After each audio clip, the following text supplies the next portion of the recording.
Come see me tonight.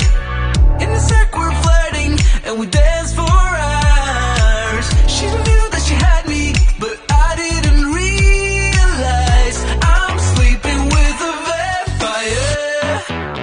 Got lost in the city when we drove through the night. Stopped by in an alley, and she kissed me while she knew that she had me, but I didn't see it now. I'm sleeping with a vampire.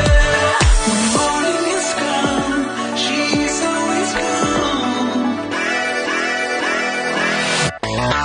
She will come back when she's run out of young blood, of young blood. She hit the city for that.